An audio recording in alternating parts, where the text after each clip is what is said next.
Everybody, it's your boy King Hustle. Yes, it's the best money and credit channel on YouTube. So make sure you subscribe and hit the notification bell. So whenever I drop the sauce, some lessons and methods and giveaways, you'll be the first one to be notified. You'll be the first one to know what's going on, and hey, you might be the first one to win something for free.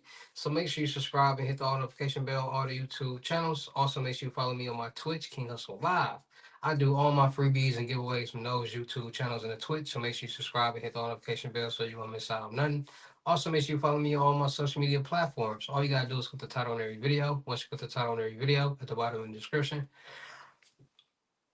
all my social media links will pop up. I already got a lot of fake King Hustle pages out there, so please get a FaceTime verification call or video to make sure you see this face. Make sure you are doing legit business and you are getting what you pay for, right?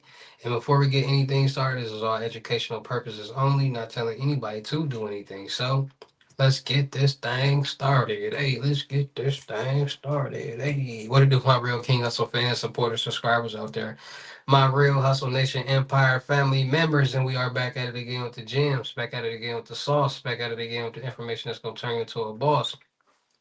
So you tired of being a zero? You ready to be a family hero? Listen up, take a seat, get your notepad and get your pen, because you already know when I drop these videos and you get them notifications, it's gonna be some information that's gonna help you win. Yeah. And in today's video, we talking about these bank methods, these new scams, these new fraud tactics that's going on in today's world that's getting the most randomest people paid. I'm talking about, I've never seen so many people in a day of my life trying to commit some type of scam or some type of fraud. Now, I say that because a lot of people out there, first of all, don't know the difference between a scam and fraud. Those are two different things. See, in this dark web, you got three different people. You got hackers, which is the plug, and you got scammers and fraudsters who get the information from the hackers to commit whatever crime or method that they need to commit or want to commit. So people loosely throw the word scammer or scamming out like that's what everybody is doing, which is not true. Now, scammers are people who social engineer, manipulate, or trick somebody into sending their own money. Fraud or a fraudster is when somebody steals somebody's personal information, gets loans, credit cards, lines of credit, apartments, cars in somebody else's name without their acknowledgement. That's fraudulent activity. What does a hacker do? They compromise. They get into computers, they get into systems, they get into databases, and they get that information. And more than likely, they either sell it or hold it for ransomware. So they can get anything that they want to get from anywhere, any system, any database, any information. So if it's credit card information, if it's personal information, if it's a multi-million dollar business company's information, whatever that they want, they mainly compromise important information. So hackers are the plug. They get all the information and supply all the information to people and websites and different things like that for people to do whatever that they want to do. Like all they do is just sell products all day and sell whatever, right? So that's the difference between the three. So people need to stop just calling everybody a scammer because everybody is not a scammer or commits or scamming out here. It's a lot of different things. So now that people know that and understand that, people now understand that all banks only cover fraudulent activity, not scamming activity. So if any if a scammer manipulates a victim into sending and going into their own account and sending money or giving a scammer their information to log into their account, that's a scam. That's social engineering. And that's what's going on a lot out here because fraudsters and scammers are now starting to figure out this information right here that banks don't cover scams, they only cover fraudulent activity. And 9 times out of 10, if somebody got scammed through a bank, the bank not gonna give them their money back. And if the bank don't give that person their money back, the bank not gonna go after the person who committed the scam. Now, there are situations where banks this happens, and then these stories end up on the news, which makes the banks basically have to pay back the person their money, because the banks don't want to be put in the forefront or on the news as an institution that holds people money. But if this was to occur, they're not going to give you your money. So now people say, oh, I'm not banking with them because they don't pay back your money. It's like they scamming people too, which they are, but they don't want that impression going on out there. So they end up eventually refunding. If it hits the news, then that person got a good chance of getting their money back. Not all of it, but a couple dollars. So people are starting to figure out these loopholes. Now, the evolution of credit card fraud has went from the bottom to the top. Like, there's so many different loopholes that people are utilizing to commit credit card fraud, swiping, whatever you want to call it, that is getting out of hand. Especially due to these new applications, Cash App, Venmo, Zelle, PayPal, Apple Pay, all these applications right there are making it easier for scammers and fraudsters to commit crimes, because all you're doing is linking cards and sending and receiving. So back in the day, it was only a couple ways how you could really get credit card or debit card information. It was the dark web, or somebody has skimmers, or the black box, which is the MSR X6. And a lot of times people had the black box, which they basically had people working in these fast food restaurants and third shift and just swiping cards. So anybody who came through the drive through while that person was had that black box, they swipe all of those cards. Now, when that card is swiped, that person is not getting an alert or anything like that. And back then, there was no alerts. Like in 2000, 2001, you wasn't getting no alerts to your cell phone. You wasn't getting no security. There was no security when it came to credit card and debit cards. This technology wasn't out back then. There was no iPhones. There was none of this type of things that was going on. So it was really harder to pinpoint and track the credit card fraud. But now that they got these, everything is new, everything is evolved, everything is advanced.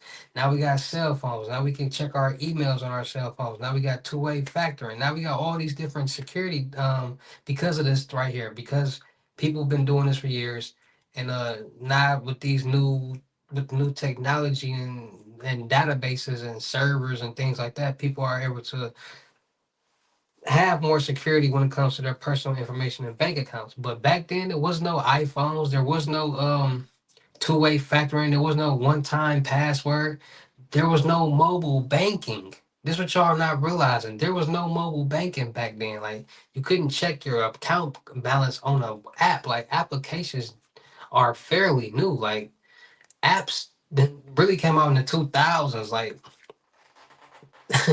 people not really like, apps are fairly new, so people got to understand, like, the evolution of check fraud, credit card fraud, or any type of fraud has elevated because of the evolution of the world. So now they got it where people are stealing